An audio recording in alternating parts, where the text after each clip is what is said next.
Este aqui é o canal Filosofia Sem Frescura, eu sou o Fernando Cordeiro e hoje, dando sequência à história antiga da filosofia na Grécia e da história da religião, eu vou falar de Heráclito, Heráclito de Éfeso, que nasceu em 540 a.C.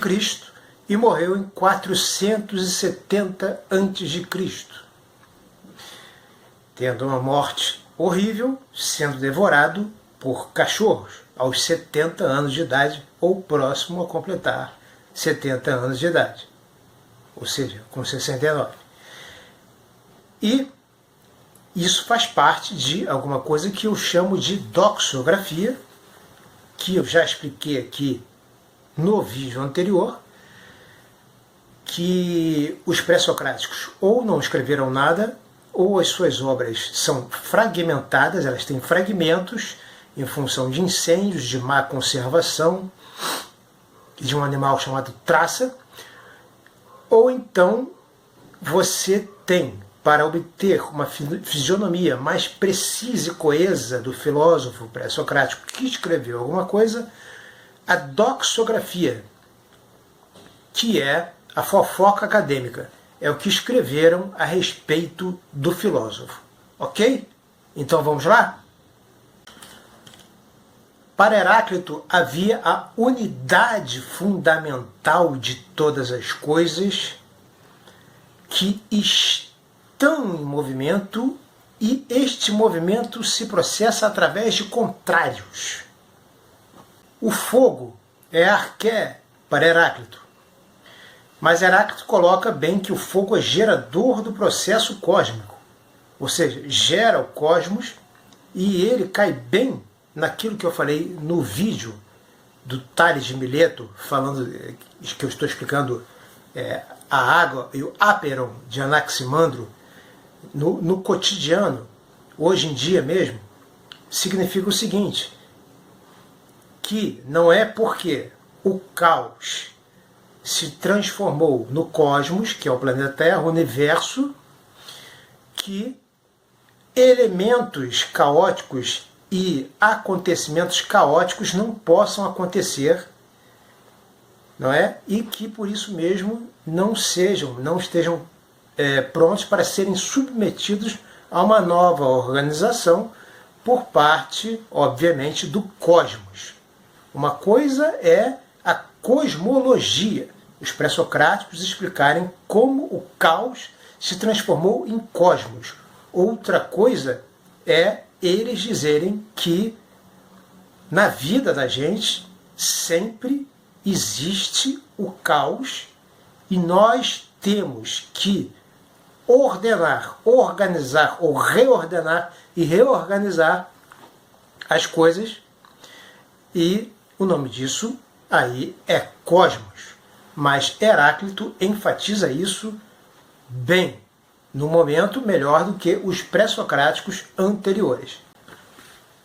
Para Heráclito, o Logos é a inteligência divina que governa o real. Ele afirma ainda que a sabedoria humana se liga ao Logos.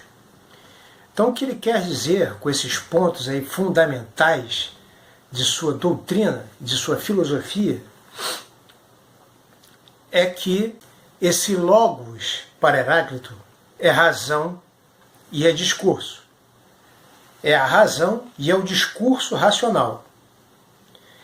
Heráclito tinha aproximadamente 126 fragmentos, e num deles ele chama Pitágoras de o ancestral dos charlatães.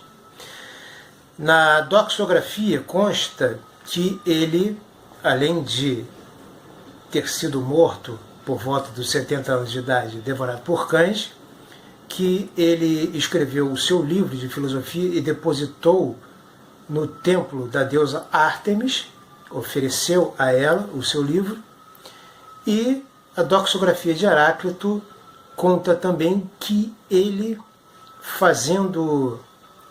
participando de uma linhagem real, numa sucessão, ele estava muito próximo de ser príncipe ou rei, alguma coisa assim, e ele abdicou de tudo isso. Mas uma das principais coisas que Heráclito gostava de dizer era que as pessoas eram zumbis. É claro que aqui eu estou passando para vocês, tá?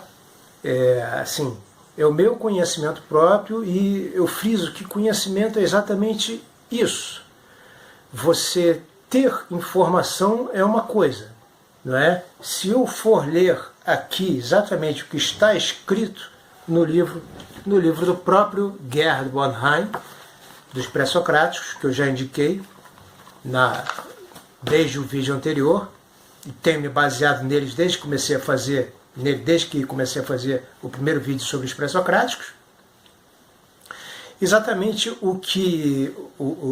a diferença entre informação e conhecimento, e eu já falei aqui sobre isso, tem vídeos antigos aqui sobre isso, é que informação é isso. Informação você obtém em qualquer lugar, né? Mas você engole a informação, ou botam a informação goela abaixo de você, que nem fazem com o ganso, né? E aí vão socando aquilo ali, né? Para depois o ganso ficar bem gordo e você virar patê.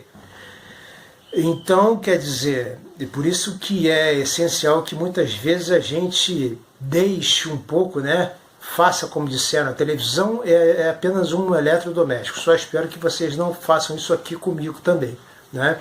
Bom, eu estou dizendo que informação é uma coisa, conhecimento é outra. A informação, você pesca ela e você transforma ela em conhecimento teu. Conhecimento teu. É claro que ele tem que estar correto. Você não pode viajar na maionese. Você pode viajar na maionese um pouquinho, sim, não é? Por isso que existem teses de mestrado, de doutorado, porque as pessoas pegam uma informação e elas traduzem aquilo dentro do entendimento dela. É por isso que por exemplo, para você defender uma tese de doutorado, tem 500 pessoas ali, parece uma inquisição, não é? E com guardas e tudo, porque se você falar alguma besteira, te matam, tá? Então, assim é que é. Então você pega uma informação e você transforma aquela informação com a tua inteligência, com a tua intuição, com a sua consciência, você transforma aquilo na medida em que você se apropria daquilo como se aquilo fosse seu. Isso é conhecimento, ok? Então, antes, porém, eu fiz questão de ressaltar de onde eu estou tirando tudo isso, né? Mais uma vez, mostro aqui os filósofos pré-socráticos de Gerhard von Heine, que foi meu saudoso professor nos anos 90 na UERJ. E, inclusive, esse livro está autografado, ok? Não vou vender, não. Mas o que Heráclito queria dizer é que as pessoas eram verdadeiros zumbis. As pessoas eram sonâmbulas. Elas estavam andando e estavam dormindo. Não havia diferença se uma pessoa estivesse na cama dormindo de olhos fechados ou acordada andando na rua de olhos abertos. Para Heráclito, da mesma forma, a pessoa estava dormindo, mesmo que ela estivesse falando com você. Há um ditado budista que diz o seguinte: a burrice é particular, a inteligência não. Então Heráclito falava disso também, e muitas coisas que Heráclito fala batem exatamente com a filosofia oriental de Buda, o primeiro Buda, Siddhartha Gautama, Confúcio e Lao Tse, ou Lao Zi. Então, por exemplo, quando Heráclito fala do logos, esse logos racional que vem através de um discurso, ele não é burrice quando você está sintonizado com ele. Porque não é você quem está falando, mas você está falando através de um logos que te inspira. Algo superior que te inspira. Esse logos, razão, discurso.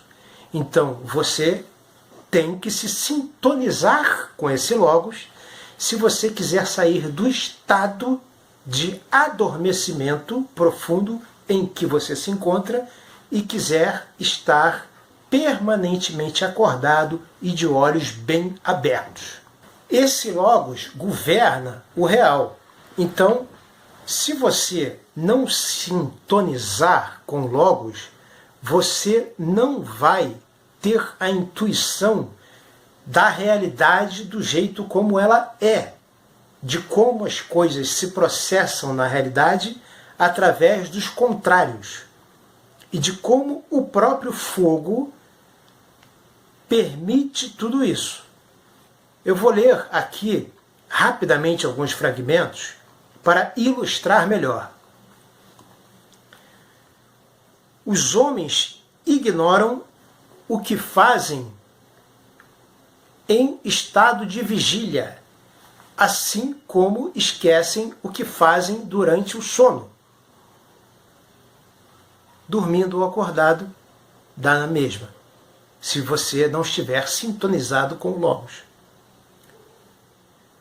O Logos é comum a todos, ou seja, qualquer pessoa pode estar em sintonia com o Logos. Mas o vulgo, o povo, vive como se cada um tivesse um entendimento particular. Foi o que eu falei do ditado budista, não é? A sabedoria não é sua, a burrice é. Quando é particular, você pode causar um erro, que é uma burrice sua. Mas se é sabedoria, não pode haver orgulho intelectual. Segundo Buda, segundo o próprio Heráclito. Aquilo não é seu. Se você é um sábio, e hoje em dia faltam muitos sábios, o que se tem são técnicos em filosofia, o sábio é uma coisa diferente. Ele diz ainda que tudo se faz por contraste. Da luta dos contrários nasce a mais bela harmonia. Correlações, completo e incompleto, concorde e discorde, harmonia e desarmonia. E de todas as coisas, um. E de um, todas as coisas. O fragmento 21 é o que eu falei dos zumbis. Morto é tudo o que nós vemos acordados. Sonho, tudo o que vemos dormindo. Fragmento 34. Também quando ouvem, não compreendem. São como mudos. Justificam o provérbio. Presentes estão ausentes. Só uma coisa é sábia: conhecer o pensamento que governa tudo através de tudo. Ou seja, o Logos, a razão suprema, que será copiada pelo grande filósofo Hegel, que será acusado de charlatanismo por Schopenhauer, assim como Heráclito acusa Pitágoras de charlatão. Heráclito inaugura a filosofia dos insultos. É o primeiro filósofo que começa a insultar os outros, porque até então os filósofos eram super educados. Exatamente, Schopenhauer é um filósofo do insulto e que vai insultar Hegel. Eu não vejo muito sentido, só acho apenas engraçado Schopenhauer insultar Hegel. Mas ele pagou na mesma moeda, porque a seguir veio Nietzsche, que no começo adorava Schopenhauer e depois insulta Schopenhauer também. Bom, eu vou fazer um vídeo, se vocês puderem me cobrar, da fraqueza do famoso filósofo tão assim, não é? Filósofo Marx. Marx, como diria Nelson Rodrigues, é uma besta e é um filósofo fraco, esmagado entre monstros como Hegel, Schopenhauer e Nietzsche. Se os livros de Marx não caíssem naquele momento histórico nas mãos de Lenin, ele ia desaparecer, puff, em função de filósofos monstruosos como Hegel, Nietzsche e Schopenhauer, ok? Mas vamos lá, isso tem a ver por quê? Porque Hegel se baseou para fazer a sua dialética na obra de Heráclito. A implicância de Schopenhauer é chamar Hegel de charlatão, tá? E o que Marx fez com a sua dialética foi pegar praticamente a dialética de Hegel e botar ela de cabeça para baixo. Ainda explico isso um dia num vídeo. Descemos e não descemos dos mesmos rios. Somos e não somos. Isso tem a ver com o outro, né? O tudo flui, não é? Então, se tudo flui o tempo inteiro através de momentos de processos contrários, quando você vai entrar no rio pela segunda vez, o rio já não é o mesmo, ok?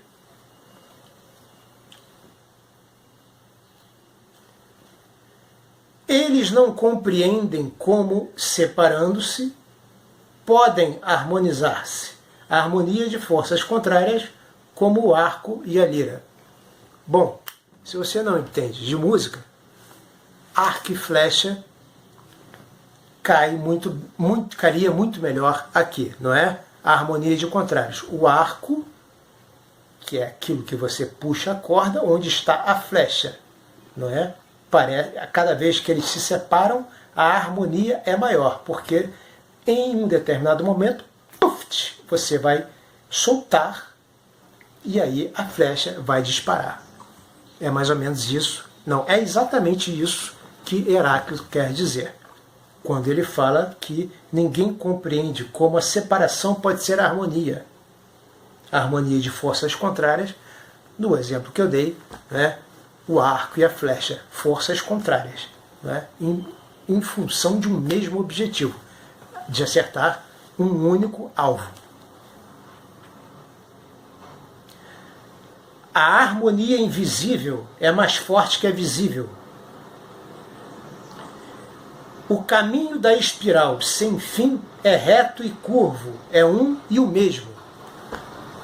O que ele quer dizer com isso, e Hegel aproveitou bastante isso, é que o fogo gerador do processo cósmico, indo contra um possível caos qualquer surgindo, não é? Ele vai fazer uma espiral que sobe, como, obviamente, é a tendência do fogo. Então, em função do caos aparecendo, não é?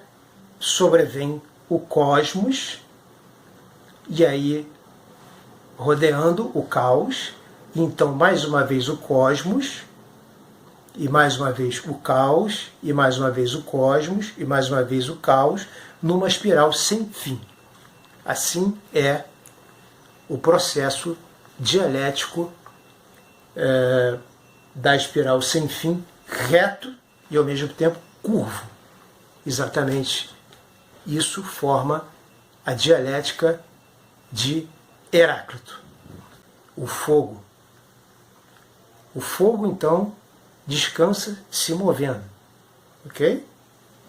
Interessante isso, não? Para aqueles que estão em estado de vigília, há um mundo único e comum.